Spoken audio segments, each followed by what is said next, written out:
یہ واقعہ اس زمانے کا ہے جب عیسیٰ علیہ السلام کے بعد اہل انجیل بت پرستی میں مبتلا ہو چکے تھے۔ روم کی عیسائی حکومت بھی مختلف بتوں کی پوجا کیا کرتی تھی۔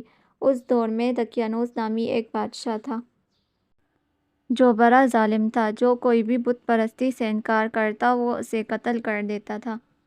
اصحاب کہف اس شہر میں رہنے والے نیک اور ایماندار لوگ تھے جو بادشاہ کے درباری بھی تھے۔ جب دقیانوس کو ان کے ایمان لانے کا پتہ چلا تو اس نے انہیں دربار میں بلایا اور انہیں بتوں کی پوجا کرنے پر مجبور کیا، لیکن انہوں نے شرک سے انکار کر دیا۔ بادشاہ نے ان سے کہا کہ میں تمہیں کچھ دن کی مہلت دیتا ہوں کہ تم اپنے دین سے باز آ جاؤ، ورنہ میں تمہیں قتل کر دوں گا۔ دقیانوس کے ظلم و ستم سے پریشان ہو کر یہ لوگ اپنا ایمان بچانے کے لیے اس شہر سے بھاگ نکلے۔ شہر سے نکل کر وہ لوگ ایک پہاڑ کے قریب غار میں جا کر چھپ گئے اور وہیں سو گئے۔ دقیانوس کو جب یہ معلوم ہوا کہ وہ لوگ اس غار کے اندر ہیں تو وہ بے حد ناراض ہوا اور اس نے حکم دے دیا کہ اس غار کو ایک سنگین دیوار اٹھا کر بند کر دیا جائے اور وہ لوگ اس غار کے اندر ہی مر جائیں۔ دقیانوس نے جس آدمی کے سپرد یہ کام کیا تھا وہ بے حد نیک اور صاحب ایمان تھا۔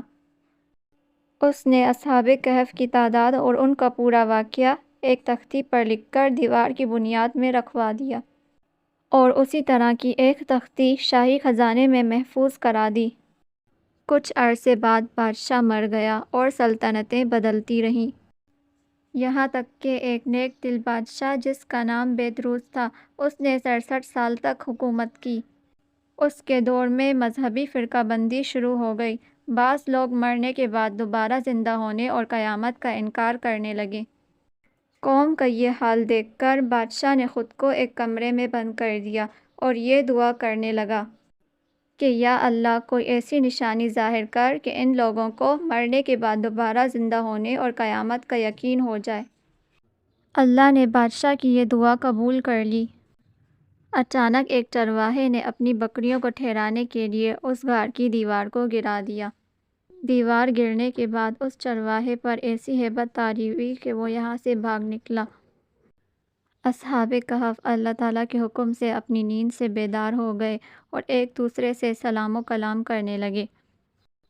ان لوگوں نے اپنے ایک ساتھی سے کہا کہ تم بازار میں جا کر کچھ کھانا لاؤ۔ یملیخا ایک نان بائی کی دکان پر گیا اور دقیانوس کے زمانے کا ایک سکہ جب اس نان بائی کو دیا تو اس دکاندار کو یہ شک ہوا کہ اس آدمی کو کوئی پرانا خزانہ مل گیا ہے۔ دکاندار نے یملیخا کو حکام کے سپرد کر دیا۔ حکام نے کہا، بتاؤ خزانہ کہاں ہے؟ یملیخا نے کہا کہ یہ ہمارا روپیہ ہے۔ حکام نے کہا، تم ابھی جوان ہو اور یہ سکہ 300 سال پرانا ہے، ہم کیسے مان لیں؟ یملیخا نے کہا، دقیانوس بادشاہ کا کیا حال ہے؟ حکام نے جواب دیا کہ سینکڑوں برس پہلے دقیانوس نامی ایک بے ایمان بادشاہ تھا، آج روئے زمین پر اس نام کا کوئی بادشاہ نہیں ہے۔ یملیخا نے کہا، ابھی کل ہی تو ہم لوگ اس کے خوف سے اپنا ایمان اور جان بچا کر بھاگے ہیں، ہمارے ساتھی قریب ہی ایک غار میں ٹھہرے ہیں۔ یملیخا نے کہا، آپ لوگ میرے ساتھ چلو، میں آپ کو ان لوگوں سے ملوا دیتا ہوں۔ چنانچہ حکمران اور اس شہر کے حمایتی لوگ یملیخا کے ساتھ اس غار کے قریب گئے۔ اصحاب کہف اس غار میں یملیخا کا انتظار کر رہے تھے۔ جب یملیخا کو آنے میں دیر ہوئی تو ان لوگوں نے یہ خیال کیا کہ یملیخا کو دقیانوس نے گرفتار کر لیا ہے۔ غار کے باہر جب سب نے لوگوں کا ہجوم دیکھا تو ان لوگوں نے یہ خیال کیا کہ دقیانوس نے اپنی فوج کو ہمیں گرفتار کرنے کے لیے بھیجا ہے۔ یہ لوگ نہایت ہی اخلاص کے ساتھ یاد الہی اور توبہ و استغفار میں مشغول ہو گئے۔ حکام نے جب غار کے پاس دیوار میں ایک تختی دیکھی جس میں یہ تحریر تھا کہ یہ لوگ اصحاب کہف ہیں، یہ مومنوں کی ایک جماعت ہے جو اپنے دین کی حفاظت کے لیے دقیانوس بادشاہ کے خوف سے اس غار میں پناہ گزین ہوئی ہے۔ دقیانوس نے یہ خبر پا کر اس غار کو بند کر دیا ہے۔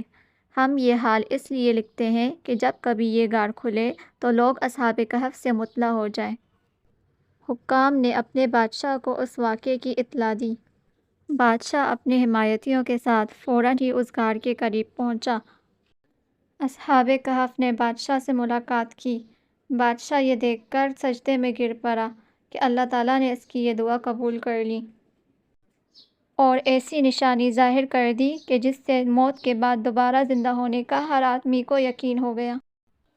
اصحاب کہف بادشاہ کو دعائیں دینے لگے کہ اللہ تیری بادشاہی کی حفاظت فرمائے، اب ہم تمہیں اللہ کے سپرد کرتے ہیں۔ یہ کہہ کر وہ دوبارہ غار کے اندر چلے گئے اور سو گئے۔